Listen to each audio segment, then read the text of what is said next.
O texto a seguir, psicografado por André Luiz ao médium Chico Xavier, faz uma excelente reflexão acerca dos dias atuais e serve como um excelente aprendizado. Diz: aprenda a ceder em favor de muitos, para que alguns intercedam em seu benefício nas situações desagradáveis. Ajude sem exigência para que outros o auxiliem sem reclamações. Não encarcere o vizinho no seu modo de pensar.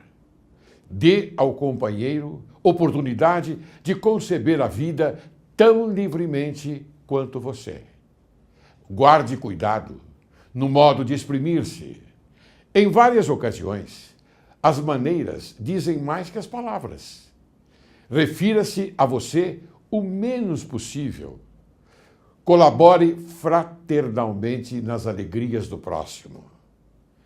Evite a verbosidade avassalante. Quem conversa sem intermitências cansa ao que ouve. Deixe ao próximo a autoria das boas ideias e não se preocupe se for esquecido, convicto de que as iniciativas elevadas não pertencem efetivamente a você, de vez que tudo bem procede originariamente de Deus. Interprete o adversário como portador de equilíbrio. Se precisamos de amigos que nos estimulem, necessitamos igualmente de alguém que indique os nossos erros. Discuta com serenidade. O opositor tem direitos iguais aos seus. Se você considerar excessivamente as críticas do inferior, suporte sem mágoa as junções do plano a que se precipitou. Seja útil em qualquer lugar, mas não guarde a pretensão de agradar a todos. Não intente o que o próprio Cristo ainda não conseguiu. Defrontado pelo erro, corrija-o, primeiramente em você, e em seguida nos outros, sem violência e sem ódio. Se a perfídia cruzar seu caminho, recuse-lhe a honra da indignação. Examine-a com um sorriso silencioso. Estude-lhe o processo calmamente e, logo após, transforme-a em material digno da vida. Ampare fraternalmente o invejoso. O despeito é indisfarçável homenagem ao mérito e, pagando semelhante tributo, o homem comum atormenta-se e sofre.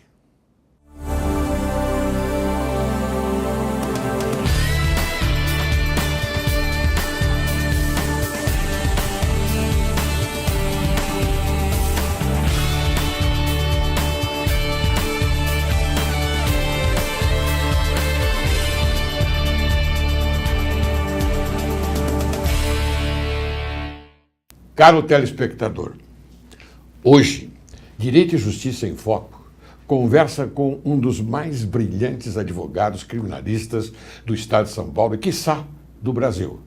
E vamos tratar de um tema importantíssimo: crime de compra de votos.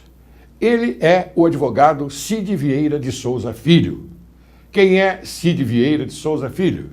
Graduado em Direito pela Pontifícia Universidade Católica de São Paulo, especialista em Direito Criminal pela Université Paris-Sorbonne, especialista em Direito Processual pela Pontifícia Universidade Católica de São Paulo, membro do Instituto dos Advogados de São Paulo, conselheiro da Ordem dos Advogados do Brasil, Secção São Paulo, presidente da Comissão de Estudos sobre Educação e Prevenção de Drogas e Afins da OAB Secção de São Paulo, indicado pela Ordem dos Advogados do Brasil para receber a Comenda de Direitos Humanos, Dom Helder Câmara, do Senado Federal, membro da Comissão da Verdade da Ordem dos Advogados do Brasil, Secção de São Paulo, autor do livro OAB versus Ditadura Militar. E eu faço questão de ler para você, caríssimo telespectador, aquilo que eu visualizei e achei altamente importante dentro do texto e do conteúdo também importante desse notável livro. Por esses resumidos motivos é que me sinto impregnado da maior alegria com o trabalho e agora ofertado por esse jovem e talentoso advogado que honra a tradição paterna, Cid Vieira de Souza Filho. Neste primoroso trabalho, Cidinho faz reavivar, na memória dos contemporâneos de seu pai, os momentos marcantes da advocacia brasileira na luta pela justiça, pelo direito, pela paz social e, ao mesmo tempo, divulga aos novos operadores do direito a vida e a obra de um símbolo, um marco, um exemplo de advogado, Cid Vieira de Souza. Quem ofertou esta reflexão, nada mais, nada menos que o excelente colega, amigo Rubens Aprobato Machado, ex-presidente também do Conselho Federal da OAB. Olá, Cid. Olá. Como vai? Tá bom? Tudo bem. É um prazer estar aqui com você. Um prazer e uma satisfação muito grande e uma honra estar no seu programa com o meu queridíssimo amigo desembargador Laércio Laurélio. Cid, vamos fazer o seguinte, vamos dividir essa honraria, eu também sinto-me honrado, bastante honrado em estar com você aqui no programa e mostrar você para o nosso público, para a nossa sociedade, a importância da sua tarefa, porque você descende de um pai maravilhoso, aquele que, afinal de contas, como bem diz o Rubens Aprobato, um símbolo, um marco, um exemplo de advogado. E tenho certeza absoluta, você também é um exemplo para a advocacia paulista e brasileira, ok? Vou dividir com você essa honraria. Muito obrigado. Muito bem. Eu queria falar com você o seguinte, nós temos a obrigação de mostrar ao povo, ao público, e dar informações corretas, não aquelas informações, entre aspas, insignificantes, mas aquelas informações que têm um teor da verdade. Então eu começo logo de cara. As urnas eletrônicas são confiáveis? Olha, meu caro desembargador Laércio Laurélio, existem estudos, e inclusive nós temos um comercial do Tribunal Superior Eleitoral falando da confiabilidade das urnas eletrônicas. Sim. Entretanto, nós temos também, do outro lado, estudos, manifestações de pessoas, de técnicos, dizendo que essas urnas não são confiáveis. Então, eu fico, assim, às vezes, perplexo, e acho que tem uma excelente oportunidade de nós tratarmos desse assunto, crime de compra de votos, mas num sentido mais amplo, o que essa confiabilidade das urnas pode interferir no resultado das eleições. Se nós partimos para a nossa Constituição, que ninguém é culpado até que se prove, eu sou obrigado... A presunção de inocência. A presunção de inocência. Eu seria obrigado a admitir que essas urnas são confiáveis até o momento que exista um estudo com confiabilidade que possa demonstrar o contrário. Mas eu tenho receio. Muito bem. Eu posso garantir a você uma coisa. Nos Estados Unidos não recepcionaram esta urna. Em países, por exemplo, países que eu acredito, países de primeiro mundo, eles afastaram a possibilidade de obterem um resultado mais célere. E afastaram, porque disseram que as urnas não são confiáveis. Então fica aí, não é, para o complemento dessa resposta, uma reflexão de países do primeiro mundo. Eles afastaram. Até o Paraguai, aqui do lado, disse, não, eu não quero saber dessas urnas. Quer dizer, essa é a informação que nós temos.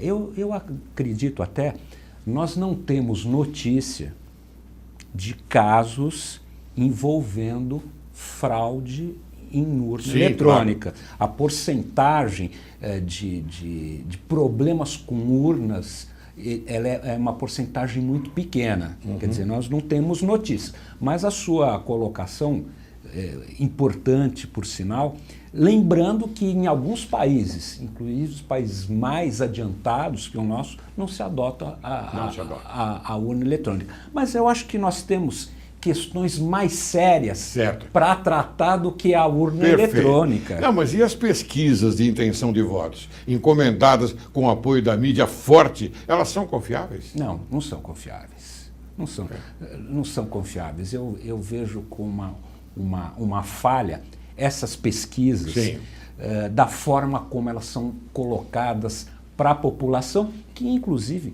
podem induzir o voto em determinado candidato. Bom, determinado candidato está numa pesquisa abaixo, não vamos votar porque ele não tem chance, mas não é isso, às vezes, o que Essa ocorre. É uma indução negativa. É uma indução negativa. Nós temos várias induções negativas no nosso sistema eleitoral do país. Muito bem. Em anos de eleição, as TVs promovem entrevistas com os candidatos, não é? Melhores colocados nas pesquisas. Em sua opinião, estas entrevistas são relevantes à sociedade a fim de que conheçam melhor os candidatos? Eu acho que nós precisaríamos encontrar um sistema onde a população efetivamente pudesse conhecer melhor os candidatos. Na forma como se apresenta hoje esses debates, eu entendo que não, que a população não conhece. E vou mais ainda. Eu posso dizer que o nosso programa eleitoral muitas vezes induz de uma forma negativa o eleitor a votar em determinado candidato com falsas promessas, com falsas afirmações. Muito bem. Como dito na pergunta anterior, apenas os candidatos mais bem colocados nas pesquisas participam dessas entrevistas. Não seria mais justo se todos os candidatos tivessem a mesma oportunidade, ocupassem o mesmo espaço? Eu acho que perfeita colocação, perfeita pergunta. Eu acho que todos teriam o mesmo direito. Paridade das armas. Ótimo. E nas eleições de 2012, agora vamos entrar diretamente no nosso tema, que eu acho bastante importante nós revelarmos à sociedade aquilo que se pensa a respeito do nosso tema. Nas eleições de 2012, 10.530 processos foram abertos na Justiça Eleitoral, sendo que 1.206 deles estavam relacionados a acusações de compra de votos por políticos. No total, 166 prefeitos foram cassados e em 79 municípios, novas eleições foram convocadas. Esta reflexão está exata? Está exata. Ela está correta, mas eu acho que fica uma reflexão para o nosso telespectador, para o seu telespectador, se aquela forma de veiculação do horário eleitoral, se não seria uma forma indireta, aí eu não digo compra de votos, mas você interferir no legítimo direito do cidadão votar, induzindo em erro. Cid, eu acho o seguinte, não é só pensarmos em compra de votos com o fio metal, não é? Com dinheiro. Existem outras formas ocultas de se comprar um voto. O que você acha? Exato. Você pode fazer uma promessa para determinado eleitor. E a lei, eu trouxe até para a gente poder analisar um pouquinho melhor o que seria pelo Código Eleitoral. Você dar, oferecer, prometer, solicitar ou receber para si ou para outrem dinheiro, dádiva ou qualquer outra vantagem para obter o voto e para conseguir ou prometer abstenção, ainda que a oferta não seja aceita. O simples fato de oferecer configura, tipifica essa conduta. Muito bem, ótimo, isso é bastante importante. E o que é importante e relevante é a pena de reclusão. Eu ia perguntar exatamente para você essa parte. Qual seria a punição que a lei prevê para o crime de compra de votos? De 1 a 4 anos mais multa. De 1 a 4 anos. Bom, então necessariamente não há prisão. Nós que conhecemos bem o sistema penal brasileiro, não há prisão imediata para esse que, afinal de contas, comete essa infração penal eleitoral. Não é verdade? Não há prisão. Não há prisão. Não é? Porque de 1 a 4 anos ele pode responder, não é? No aberto ou semiaberto, dependendo da ficha cadastral, chamo de ficha, entre aspas, ficha cadastral. Quer dizer, aquilo que, afinal de contas, ele ostenta na sua vida de crimes. Se não tem nenhum crime, se ainda é primário, não é? Ele pode responder em liberdade. Mas se tiver alguma mácula, não é? Aí então vai no semiaberto, é isso? Na progressão. Exatamente. Agora, eu ia até fazer uma colocação para o meu querido desembargador. O que é que vai para a cadeia hoje? O que se pune nesse país? Então, existe uma sensação de impunidade que, inclusive, está presente aqui na compra de votos. Eu vou comprar.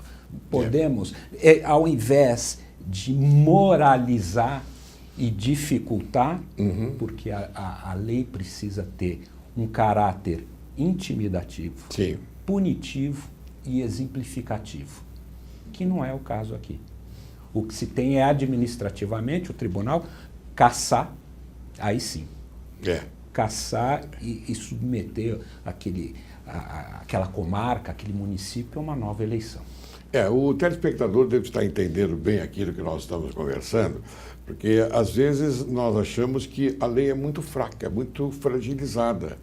Ela reserva determinados interesses àquele que comete uma infração penal. Então é fácil, aqui no Brasil, você cometer uma infração penal. É muito fácil. Porque você sabe que não há uma retribuição severa daquele comportamento, daquela conduta, não é, que a pessoa comete. Então, eu acho que a coisa é bastante há que se modificar totalmente. Em todo caso, eu vou seguir adiante para perguntar o seguinte: na prática, estas punições realmente acontecem? Acontecem. Nós temos um tribunal regional eleitoral aqui em São Paulo, muito atuante, um tribunal supereleitoral atuante também. Agora, é necessário que essas denúncias cheguem ao conhecimento das autoridades. Claro. Para que possa efetivamente tentar se aplicar ou fazer a justiça. Muito bem. Agora vem uma pergunta que eu acho importante e o nosso telespectador está aguardando por ela. Os políticos recebem sanções adequadas? Eu acho que além do problema da eleição, que isso o tribunal, eu acho que penalmente, a nossa legislação ela é branda. Sim. Eu vou lhe dar um exemplo dos Estados Unidos, em que o senador era candidato, não ele deixou de participar, não foi por compra de voto, porque havia uma suspeita de um envolvimento extraconjugal. Nossa. Então, a possibilidade de uma aplicação de uma sanção inibe. E no nosso caso aqui não. A nossa lei, ela é branda. Nós tivemos, acho que recentemente, se não me falha a memória, um aviãozinho foi apreendido com alguns santinhos e uma determinada quantia em dinheiro, que foi noticiada na mídia grande nesses últimos dias. Sim. O candidato, eu não tenho conhecimento. Eu não tenho conhecimento, mas a quem interessa? Ao candidato. Ao candidato, claro, mas ao candidato. O senhor, como grande magistrado que foi, muito obrigado, sabe que a prova para uma condenação ela não pode ter dúvida. Na dúvida... A prova tem que ser feita extreme de dúvida, né? Extreme de dúvidas. Nós precisamos modificar um pouquinho a nossa legislação. Bom, eu tenho um complemento dessa pergunta. A sociedade, ela tem conhecimento dessas sanções? Ela é informada dessas sanções? Ela é informada quando há uma convocação de uma nova eleição. Por exemplo, para prefeito. Para deputado, não. Para vereador, não. Então, precisaria, dentro de um portal de transparência, divulgar essas sanções aplicadas aos candidatos. Meu estimado amigo e nobre advogado criminalista, doutor Cid Vieira de Souza Filho, eu tenho a impressão que nós estamos um pouquinho atrasados no tocante a eleições. Eu não sei se atrasados em função de uma intenção já pré-concebida, ou então atraso mesmo, porque há necessidade sim de uma reforma no código, inclusive no código eleitoral. Há necessidade. Porque nós temos que ter um pouquinho mais, apresentar melhor os candidatos através do seu caráter, da sua vida privada, como esse caso do senador que você acaba de nos contar. Não é? A vida privada tem importância na conduta eleitoral. Eu acho que tem sim. Os Estados Unidos é um exemplo que nós podemos dar. Aliás, eu quando quero participar de uma evidência, eu sempre coloco os Estados Unidos nesta mesma evidência, porque lá é um exemplo. Bom, os Estados Unidos, os americanos, eles têm muitos defeitos. Claro, todos nós temos defeitos, mas eles têm qualidades excelentes, que nós podíamos copiar, sim. Não só os Estados Unidos, a Inglaterra, a França. França, Alemanha. Os países europeus. Eles claro. têm... Os países de primeiro mundo, vamos dizer assim. Os Estados Unidos têm uma questão muito importante. Há o receio da aplicação da lei, seja qual for o crime, claro, que aqui nós não temos. E é um assunto que lhe é muito interessante. Lá, inclusive, a legislação, o menor começa a ser punido mais cedo. Mas isso não aqui. Não, nos Estados Unidos. Nos Estados Unidos. Aqui não. Na Inglaterra também começa a ser punido mais cedo. Quando ele tem um caráter do entendimento do fato ilícito que cometeu, pode ser até um garoto de 8, 9, 10 anos. Aí a coisa começa a tomar um rumo diferente. Mas vamos prosseguir aqui. Eu queria perguntar agora a você, doutor Cid, o que caracteriza o crime de compra de votos? É aquela situação onde você oferece algum tipo de vantagem para o eleitor. E não é necessário que essa... Então nós podemos equiparar, não cortando o seu raciocínio, nós podemos equiparar a legislação penal do artigo 171, não? Exatamente. Seria embora eu considere... O artigo 171 é estelionato. Embora eu considere o estelionato eleitoral mais amplo. Mais amplo. Que é a compra de votos. Esse estelionato eleitoral, por exemplo, essa figura que a gente está procurando demonstrar, é induzir o eleitor que será... A uma boa ação. A uma boa ação. que a economia vai crescer, que a segurança vão investir na segurança, vão investir na educação, e a gente sabe que não é isso. A gente sabe. Isso pode ser um estelionato eleitoral. Muito bem. Caro doutor Cid, eu vou agora pedir permissão para você, chamar um pequeno intervalo e depois nós retornamos para continuarmos com esta belíssima conversa, e tenho certeza absoluta que quem está aproveitando é o nosso querido telespectador. Você aguarde que logo, logo retornaremos.